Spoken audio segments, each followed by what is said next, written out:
started me thinking about teaching cryptocurrency in the classroom. And our relationship goes back, of course, about 18 years. But when he was about 6, he started asking me questions about financial literacy and started me thinking about teaching financial literacy concepts. Um, he would ask me, how can we afford to go to Disney World? Okay, and things like that. And try as a mother trying to say, trying to find the right answer for that when you're 6, because he was the kind of child that just kept asking questions. And so I learned quickly that he was interested in a lot of different things. Last year, he came to us, came to my husband and I, and he told us about his new company, Charitas.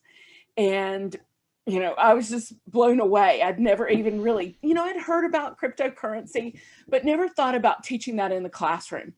But let's go fast forward a little bit from when he was 6, and we'll go to 2012. And at that point, I started teaching a program in the Auburn City Schools called Tiger Sense.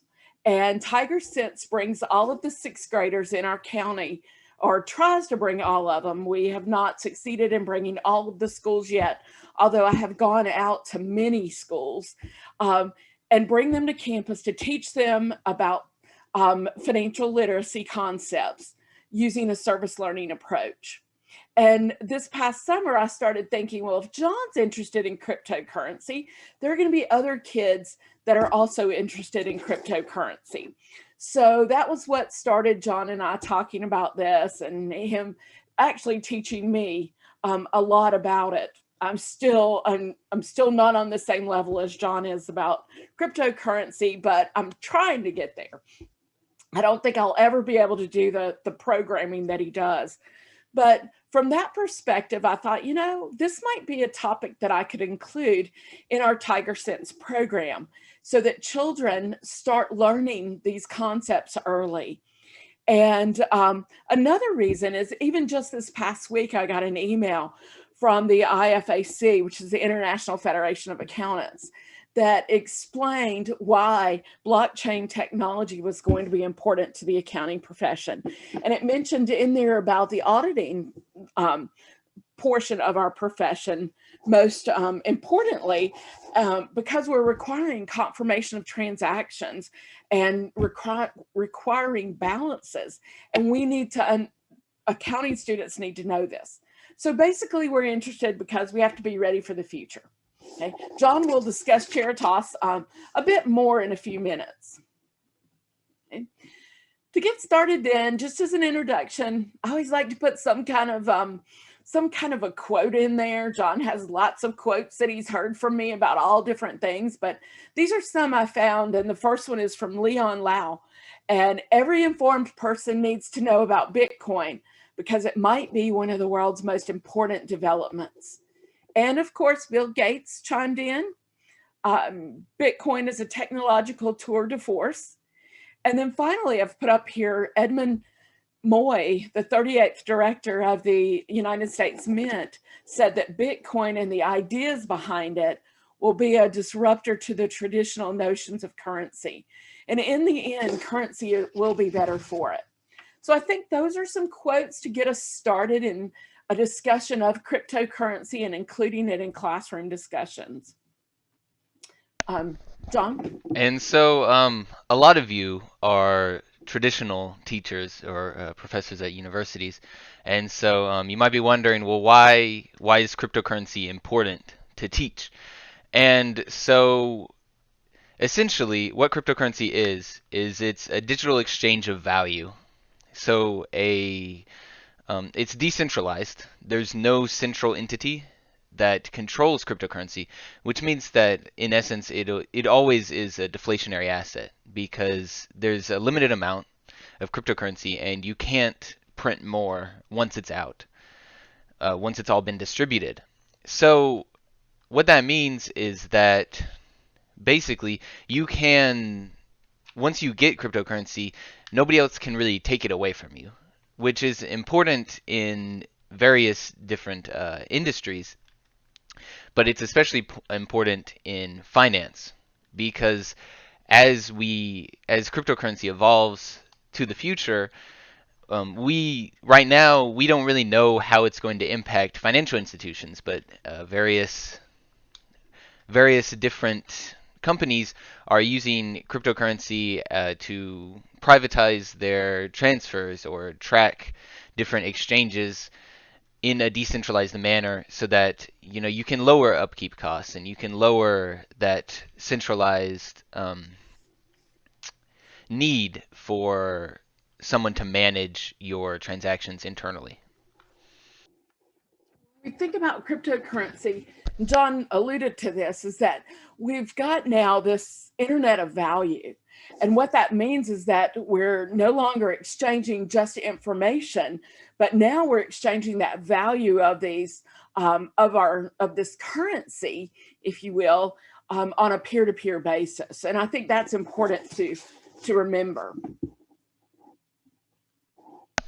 And so something else integral to how cryptocurrency works is the blockchain, which I'm sure that all of you have heard being thrown around. But essentially, it's when you have a one user request a transaction from another, and then it verifies that you have the money, and the other person has the capability to intake that money, and then it uses decentralized nodes to essentially build that transaction out, which I'm sure that all of you can see the very clear ramifications in finance and tax and accounting in general that can be influenced by this technology and cryptocurrency as a whole. When we think in terms of how cryptocurrency is being used and is going to be used in modern business, we've listed some things here that for consideration. Of course, wealth management is where we think of, or is what I think of first, and then we have some other areas to consider: digital publishing engagement. We've got ethical business practices, and in terms of that, what we're saying is that it's possible, because of the transparency that's involved with cryptocurrency and blockchain technology, that we can easily, well, I won't say easily, because some of us may not be able to do it easily, but it's possible to track every transaction with complete transparency. And so that allows it to be considered to be considered an ethical business practice. We've got areas that are being developed to battle electoral fraud. And in that case, there is an app that's being developed that will use blockchain technology for voting purposes. Decorrupting charities is one that really intrigued me. And that one, the example that I found with that was the World Food Chain is now using blockchain technology to distribute their resources. And it just is a way to keep those groups accountable for what they're doing. Going green, we've got companies that are doing things for the environment. We've got travel. There's a website called cheapair.com, and you can use your bitcoins and buy and make all of your travel arrangements. In education, I was really surprised to find that there are so many schools, and I say so many, maybe now that means 10. We are not doing it here, but Princeton University is accepting Bitcoin and cryptocurrency. There are schools in Switzerland, Germany, in Australia, and others that are also accepting payment through cryptocurrency for higher education. Fundraising, and then augmented reality. There's one company that is actually rewarding users when they do the augmented reality views with cryptocurrency. And they're offering badges that you can get for doing it. So sort of an interesting perspective on cryptocurrency being used.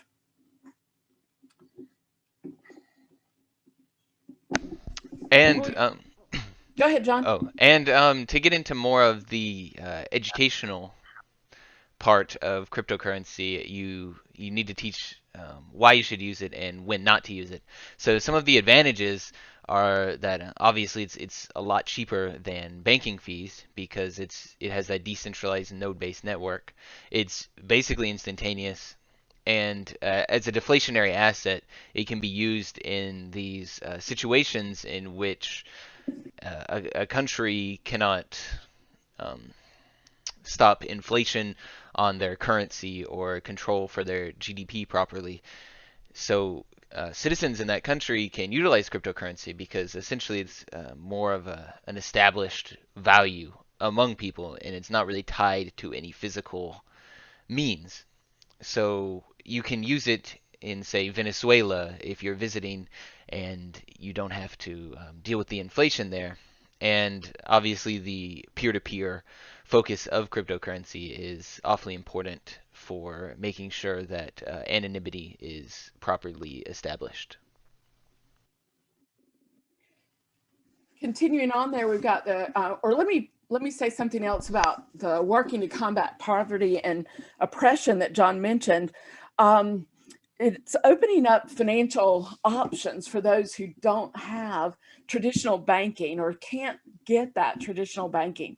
And I think about this as something that I will mention the next time I teach. I was able to teach in 2019 a financial literacy course at Staten Correctional Facility in Alabama.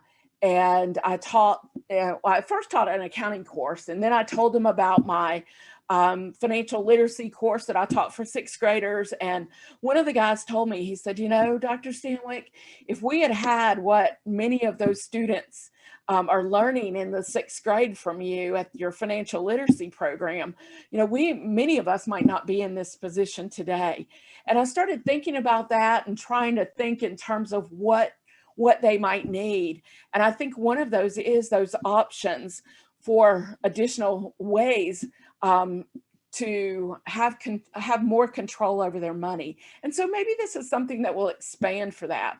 John's really talked about many of these, that peer-to-peer focus where you can pay from person to person, and they're fast, and you're the only person with control over your money. And I think that is a very something that we'd all really like. Okay, and your information can't be stolen from vendors, and I'll say as easily. All right.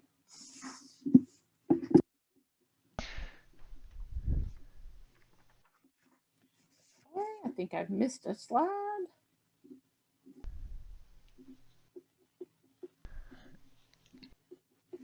There you go, John.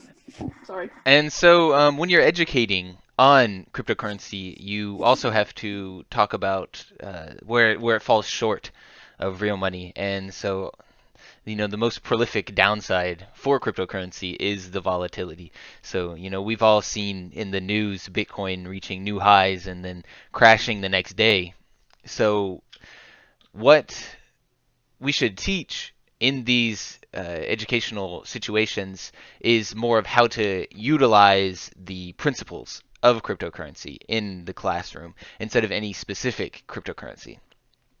So you don't want to base your entire business off of Bitcoin. Ideally, you would want to develop an in-house solution for your blockchain needs.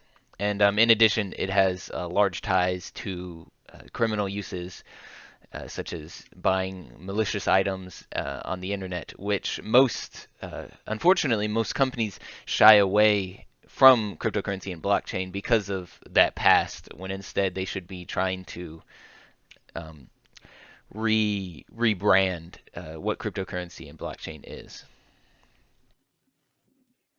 In terms of the fuzzy tax laws that I've put on here, this is from my accounting perspective.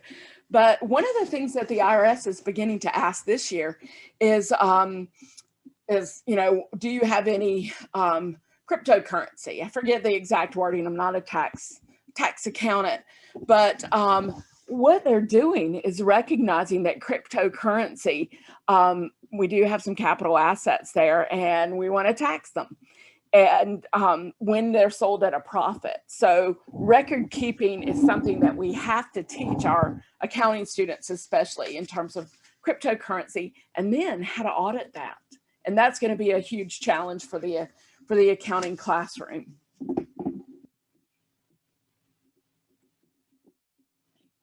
This is one of my favorite slides.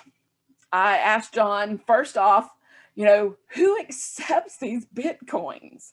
So the two of us got together, we sat down at the computer and we started looking. And I thought I'd just put one of the general maps I found up there, but you can see it's accepted all over. Now there are different places, but I did say, okay, where would people be familiar with? Okay, where could we maybe go and find, whip out our phone and use our cryptocurrency? And I think, did we find a Subway in Montgomery, John? Yes, yeah. Yes. If you drive to Montgomery, you can pay for your sandwich with Bitcoin and other cryptocurrencies. So we found that one. I found Burger Kings that accept it, KFC's, Overstock, Pizza Hut. The Dallas Mavericks have started accepting cryptocurrency, Norwegian Air. So there are companies that you think of that are actually accepting this. And, if this was, we could click on these places. Each of these tell us where it's accepted in these areas. And there were quite a few, or more than I expected in the state of Alabama that were accepting Bitcoin. And so, to teach about the abstract concept of Bitcoin and cryptocurrency would be a disservice to your students because you're not really giving them any real world examples. So I've chosen to focus on really three different industries or three different categories that have been largely impacted by cryptocurrency, and those are industry, exchange, and charity.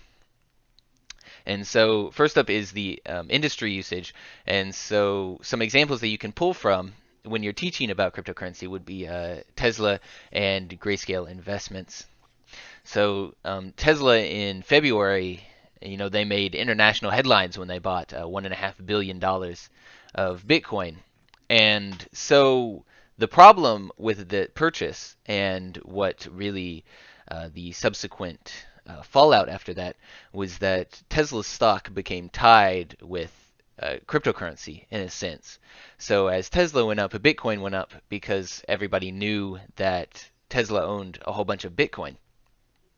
So now the race is to try to find something other than Bitcoin that can't be purchased like that, like Tesla did, because as I said earlier, it's a deflationary asset. There's only a finite amount.